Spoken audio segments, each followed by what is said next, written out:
I asked the question, what is the worst Lego to step on?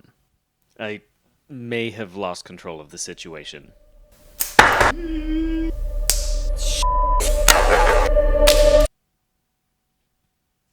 It is a known fact that the greatest toys in the world are Legos. And it is also a known fact that the single most painful thing that any human being can experience is stepping on those same Legos. What I want to know is what the worst Lego to step on is. Also, I know the plural of Lego is Lego, but I've called them Legos all my life and I'm stubborn. Plus, calling them Legos is probably the least concerning thing I'm about to do to them in this video. Anyways, I knew I needed to be scientific with this, so I began to design a test. The obvious solution would be to step on a bunch of Legos and see what happened. But I didn't want to show my feet on camera. If I'm going to end up on Wiki Feet, it's going to be on my own terms. Plus, stepping on Legos would hurt. Also, pain is relative, so it's harder to quantify. Instead, I decided to measure the damage that each piece did on impact. So I designed a testing rig. The idea is that I would have an arm with some sort of testing medium on it that would swing down on the Legos like a foot. Then I would check the medium to see what damage had been done. I could even adjust the force by adding weight or dropping it from a higher distance. Building the testing rig was easy enough. A few boards, a hinge, and a hook. Maybe I should have been an engineer, but unfortunately I'm bad at math. My favorite part of the whole thing is this little quick release. It's got a mechanism where when you pull this string, it releases the bottom part, even when under tension. I did run into a small issue with it though. The paracord I was using was apparently too thin for the quick release. It would catch on this little notch as it fell. So, I opted for the elegant solution of applying tape until my problems went away. Then, I had a problem that even tape couldn't solve. Math. I want to make something really clear. I am not an engineer of any kind. Like, at all. I was a film major in college, and I avoided math as much as I possibly could to get that degree. So finding the right height and weight to set the arm at was a real challenge. I weigh about 150 pounds, so I figured I put out roughly 150 pounds of force when I step. The arm of this machine is not 150 pounds. It's about 1.5 pounds, so I'm off by about 2 orders of magnitude. Part of this can be solved by the force of the arm swinging down. It goes a lot faster than my foot normally does, so it gets a lot of extra force that way. I just needed to figure out how high I needed to drop it from and how much weight I needed to add. I did some research, and according to my calculations, I still don't like math. That being said, I think I was at least in the right ballpark with this.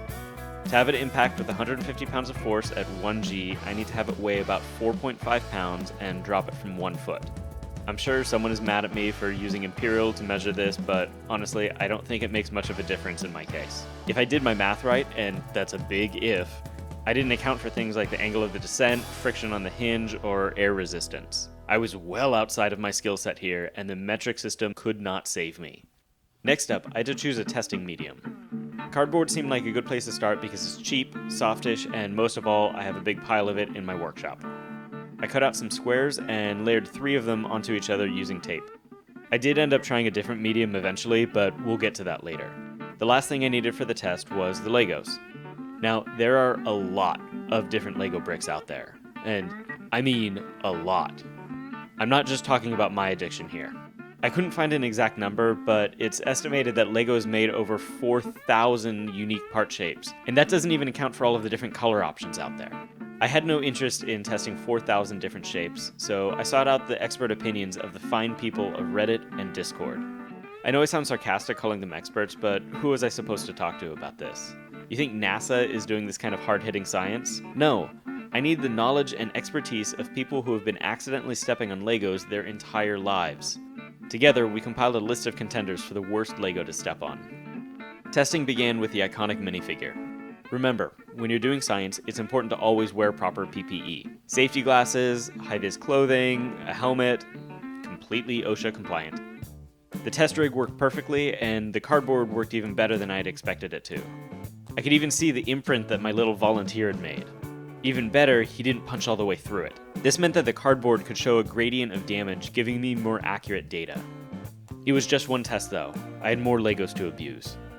In the Lego community, there's something called illegal building technique. Basically, a building technique is illegal if it puts stress on the Lego elements and can cause them to break or deform over time. Some people take these rules really seriously. They demand others follow them and argue with them when they don't. On the other end of the spectrum, you have the madmen and Will Ferrell who glue pieces together and paint minifigures. In the middle, you have people who use aftermarket pieces or stretch the rules to their limits. For me, I don't care what other people do, but I usually stick to the rules because I like the added challenge that it presents. But with these tests, those rules were broken.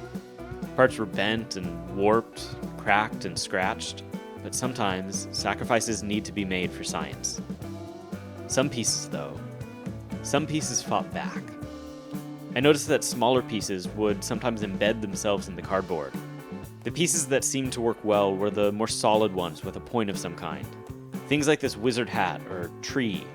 And some pieces, they didn't do much at all. Things like the classic 2x2 brick, while iconic, just didn't do that much damage. The worst of the bunch though, the one that genuinely scares me, is this. An old wheel that Lego no longer makes because of how dangerous it is. You see, the problem isn't the wheel itself. It's the metal axle that's molded into it. When placed axle up, it's basically just a blunt thumbtack. Not only can it easily punch a hole in an unsuspecting foot, but the old metal is slightly rusted so it does toxic damage. Out of all of the Legos I tried, only one other had a damage modifier like that. But we'll get to it later. For now, I want to talk about ballistics gel. Like the name suggests, it's a gelatin that's used when testing ballistics. The FBI uses it to test things like bullets and other projectiles. As a kid, I watched the Mythbusters use it to test everything from swords to the thermodynamics of Jack from Titanic. As an adult, I watched Adam Savage and Bobby Fingers launch ballistics gel geese into a ballistics gel Fabio. I love science. And for this project, I would carry on that legacy of chaotic science and make a ballistics gel foot. To do that, I had to start with alginate. If you've ever had a retainer made, you know exactly what this stuff tastes like. It's the thing that they use to make a mold of your teeth. I've heard that they make flavored ones, but I never got to experience those. Anyways, it's super easy to use. Step 1, mix equal parts powder and water. Step 2, continue mixing until all lumps are gone. Step 3, mix it even longer until it turns white and solidifies and you realize you have wasted $15. Shit! Step 4, start over, but this time skip step 3 and cover your foot in the stuff before it hardens. Step 5, actually read the instructions. This should probably be step 1, but it's too late for that now. Step 6, once it hardens, carefully remove your foot. Now, I couldn't film this without filming my feet, and I know how people on the internet get about that. So I decided to get ahead of the game on this. You see, there's a website called WikiFeet where people post photos of celebrities' feet for reasons. Now, I'm not a celebrity, but if someone manages to get photos of my feet onto that website, I'd at least like for them to be good images and not when they're covered in alginate. So, here. I did a photo shoot, and I'm going to try to put these up on WikiFeet. I'm not happy about this situation, but it feels like a necessary precaution. Anyways, now that the mold had set, I needed to make the ballistic gel. I want to start off by saying that I did this wrong, and I didn't realize it until much later. After how the whole alginate thing went, that shouldn't be a surprise. I followed the recipe and added 8 ounces of gelatin to 2 quarts of water. What I didn't realize is that this was not supposed to be fluid ounces. It was supposed to be by weight. In my defense, I'm a chef. In most recipes, water is measured by volume. In this recipe, water is measured by volume. Gelatin is often measured by volume, and most recipes will specify when it's not. So, can someone explain to me why none of the ballistics gel recipes I found online mentioned that this was by weight? This is a situation where the metric system could have saved me, but it didn't, and as a result, I proceeded with the project without realizing my mistake. Anyways, the doomed ballistics gel needed to set, so I went back to trying to get on WikiFeet. I must say, this was more difficult than I thought. Their application process is apparently far more selective than I was expecting. As far as I could tell, I needed an IMDb page to get on there, so I had to make one of those. An odd fact about IMDb is that it's actually one of the first websites, as in first websites ever. I can't properly express how weird that is. I mean, it's older than I am. They weren't even calling it the World Wide Web yet. Anyways, I submitted my channel for review in the hopes that I could get an IMDb credit, allowing me to get approved for WikiFeet. That is a sentence I never expected to say. And by this point, the ballistics gel had set. I carefully removed it from the mold and immediately turned into a child.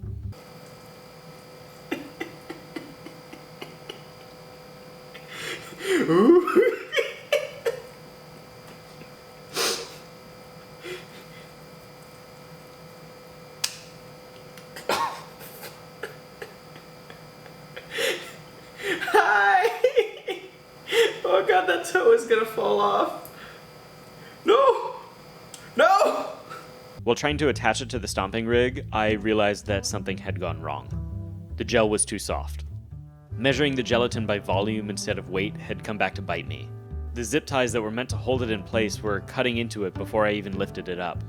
Using the stomper as I had designed it would destroy the foot, and not in the way I had intended. So, I improvised. I eventually realized that the solution was to place the foot on top of the Legos and let the rig slam down on top of it, hopefully imparting the force in a way that was similar to a stomp. Please don't ask me to do the math to figure out if that's correct or not. I don't know how, and when I try to Google it, I get a bunch of symbols I don't recognize. Eldritch math equations aside, I began stomping the most promising bricks from the last round of testing, and the results were visceral. Any bricks with some kind of point on them absolutely tore into the foot. My favorites are the ones that managed to become completely embedded in the gel. Now, at this point, I was just having fun, but there is one last kind of Lego that I haven't mentioned yet. And that's because it's unique. The shape of the brick isn't what makes it so bad to step on. It's the color. In the Lego community, this is known as brittle brown. Something went wrong with the formula for this color, and over time, it has become really fragile. LEGO fixed the problem a couple years ago for newer batches, but I have a lot of pieces from the old formula, including some that had already broken, so I put them to the test. The cardboard test would break the brittle brown even more. Against the gelatin, though, nothing really happened. So I took the logical next step and decided to put the ballistic back into ballistic gel and fire the pieces out of a slingshot at an extra block that I had made. And with that, I had an answer to a question that nobody asked. Brittle brown fired out of a slingshot is terrifying. They explode on contact, and evidently the ricocheting fragments can even draw blood. In all seriousness though, the most dangerous Lego is this one. If you step on it, please make sure you're up to date on your tetanus shot. This experiment did not go the way that I had planned, but like most unexpected things in life, it was a learning experience. In this case, the lesson I learned was how not to make ballistics gel. And for me, that is genuinely valuable knowledge. I've got more projects planned that will use this stuff, and I need to figure out how to make it correctly. I also needed to learn not to eat it because it's disgusting and in this case contains ballistically injected microplastics. By the way, I finally got approved for WikiFeet, so enjoy, I guess. If my rating dips below a 4.5, I will take it personally.